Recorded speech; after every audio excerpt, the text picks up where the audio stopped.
What's up, everybody? Welcome back to the channel. For those of you who are new here, my name is Alex, and this is where we break down all things personal finance and investing in a way that's actually useful.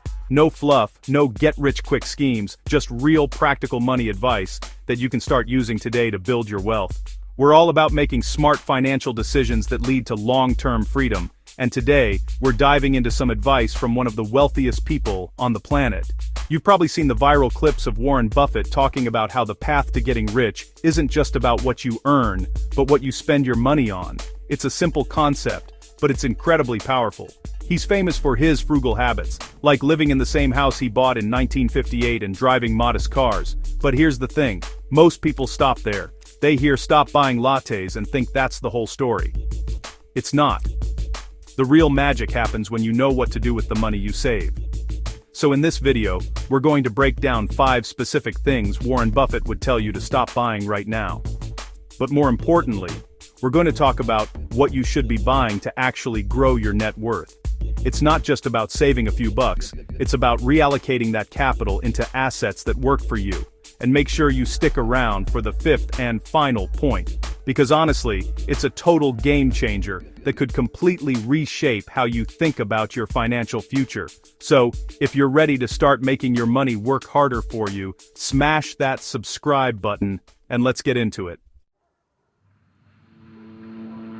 Alright, let's start with the one that gets so many people, brand new luxury cars. It's so tempting, right?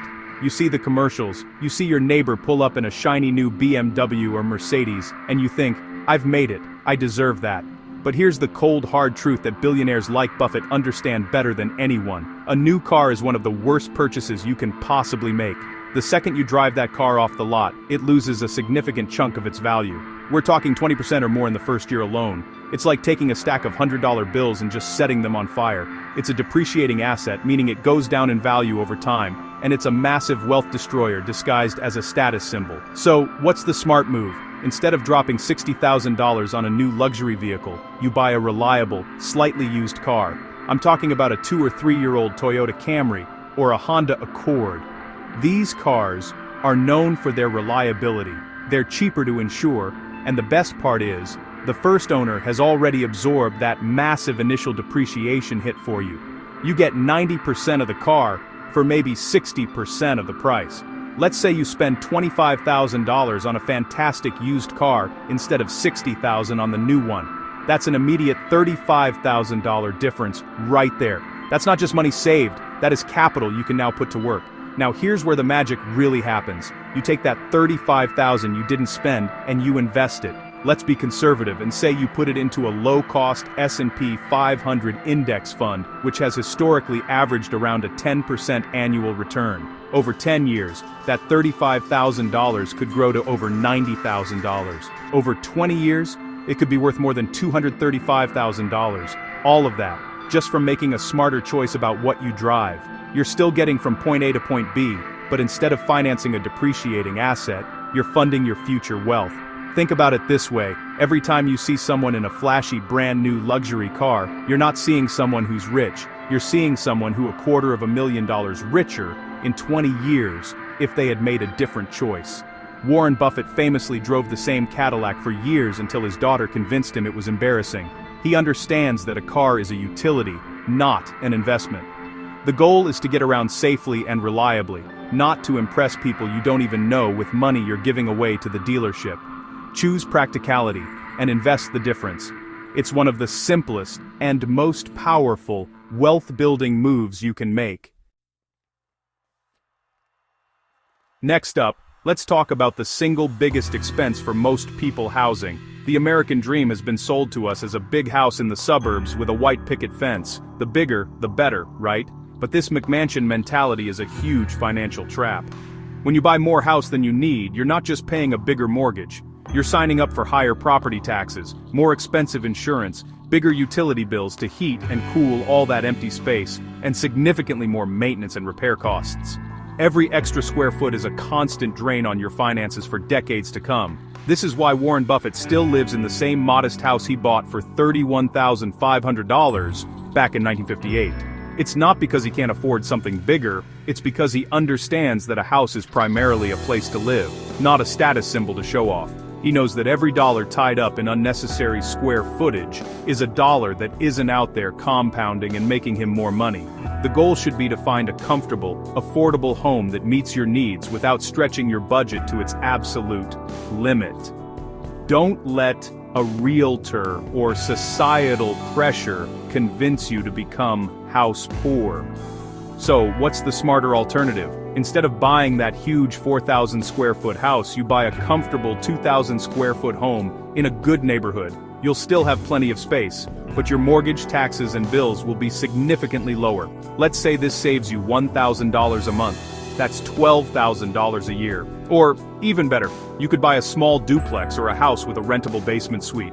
You live in one unit and rent out the other. This is a strategy called house hacking, and it can dramatically reduce or even eliminate your housing costs. The rent from your tenant pays down your mortgage, and you're essentially living for free while building equity in an appreciating asset.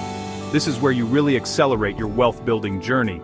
If you save that $1,000 a month from buying a smaller home and invest it, over 30 years at that same 10% return, you'd have over $2.2 million. That's right, million, with a M. Or, if you house hack, you're not just saving money, you're generating income. That extra cash flow can be used to pay down your mortgage faster, save up for another down payment on another rental property, or just be invested directly in the market. You are turning your biggest liability, your housing cost, into an income-producing asset. That is the fundamental difference between how the wealthy think about housing versus everyone else. Alright, number 3 is something that might seem small, but it adds up in a huge way. Brand new furniture. You finally get your own place, and the first thing you want to do is fill it with brand new stuff from a big box furniture store. You finance a matching living room set, a new dining table, a bedroom suite, and just like with a new car, you're throwing money away on massive depreciation. Most mass-produced furniture is not built to last. It's made from particle board and cheap veneers, and it loses 70 to 80% of its value the moment it leaves the store. You're essentially paying a massive premium for something that will look worn out in a few years and will be worth next to nothing if you try to resell it. The marketing is brilliant. They sell you a lifestyle. They make you feel like you need this perfectly coordinated, straight from a catalog look to be a real adult, but it's a financial illusion. You're paying thousands of dollars for items that are, for all intents and purposes, disposable. This cycle of buying cheap new furniture, having it fall apart, and then buying more, is a constant drain on your resources. It's the opposite of intentional spending. You're trading your hard-earned money for temporary satisfaction and long-term financial drag. It's a classic consumer trap that keeps you from putting that money towards things that actually build wealth. So, what do you do instead? You embrace the world of high-quality, timeless second-hand furniture. I'm talking about pieces made from solid wood, not particle board. You can find incredible deals at estate sales, consignment shops, thrift stores, and on platforms like Facebook Marketplace. People are constantly moving or redecorating and getting rid of amazing, well-built furniture for a fraction of its original cost.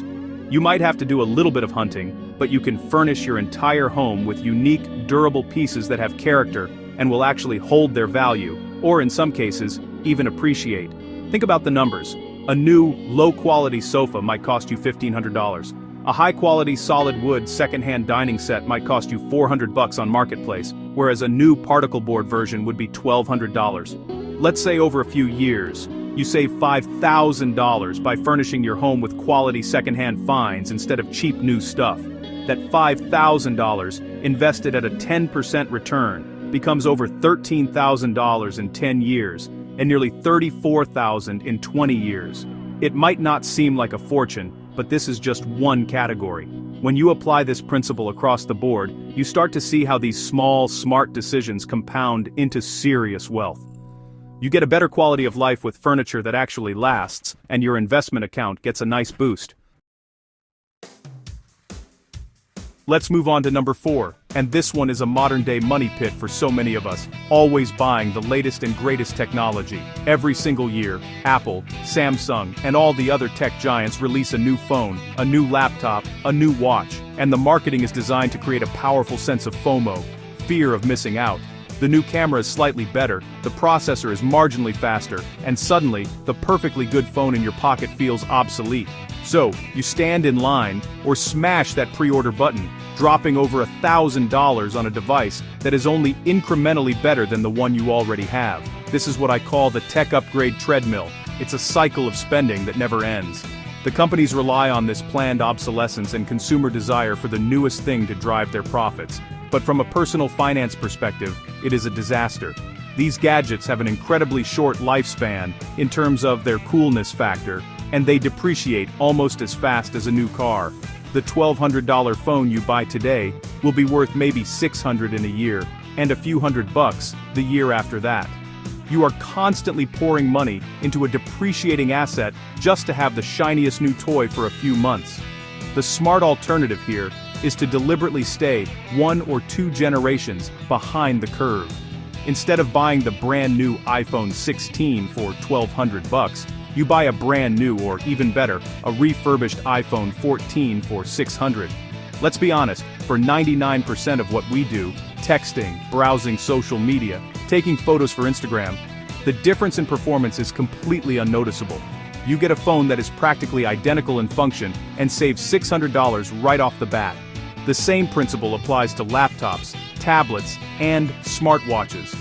Buying a certified refurbished product from a reputable seller gives you a like-new device with a warranty for a fraction of the cost.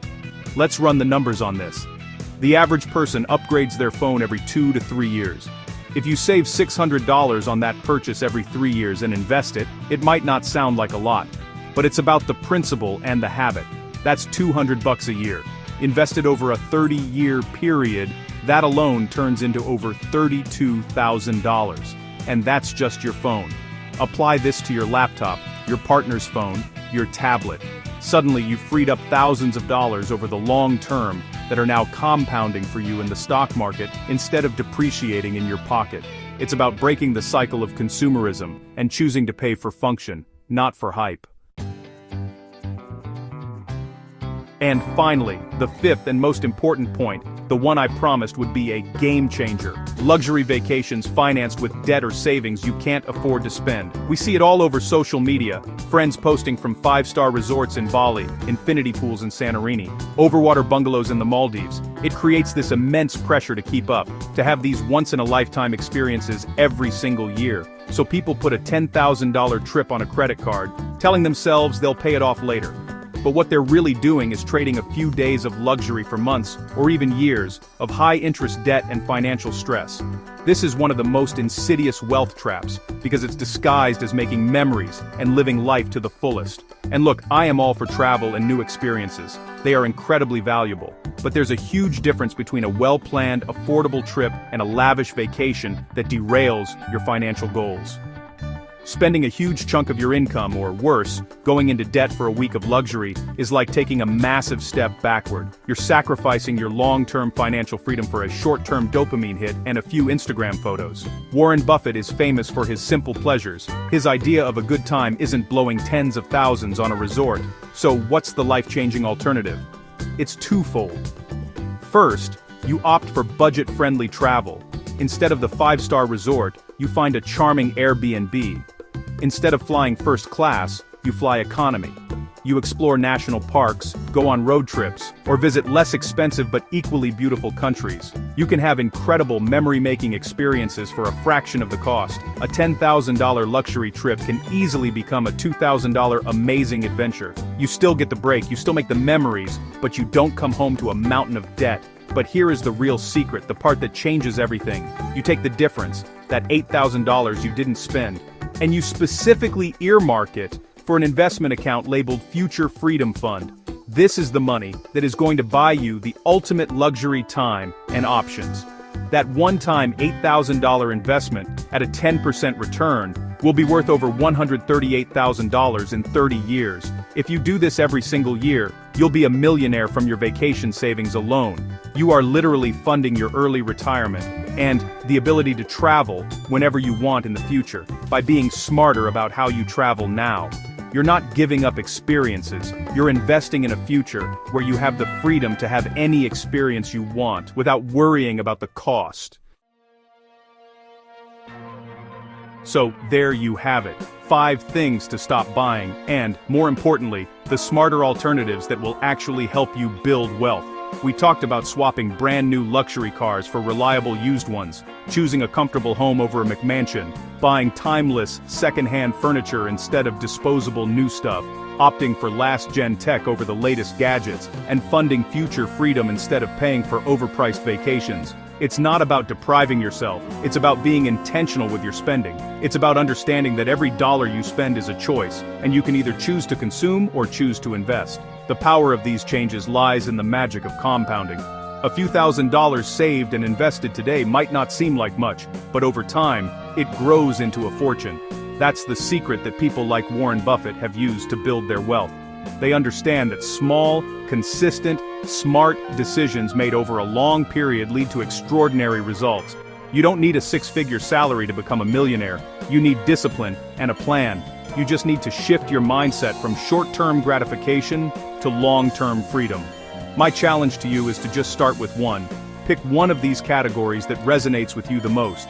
Maybe it's your next phone upgrade, or how you plan your next trip. Make that one smart change, invest the difference, and just watch what happens. Once you see the impact, it becomes a positive feedback loop. If you got any value out of this video, please do me a huge favor and smash that thumbs up button for the YouTube algorithm. And let me know in the comments below, which one of these changes are you going to make first? I read every single comment. And of course, if you haven't already, hit that subscribe button for more practical money advice. Thanks so much for watching, and I'll see you in the next video.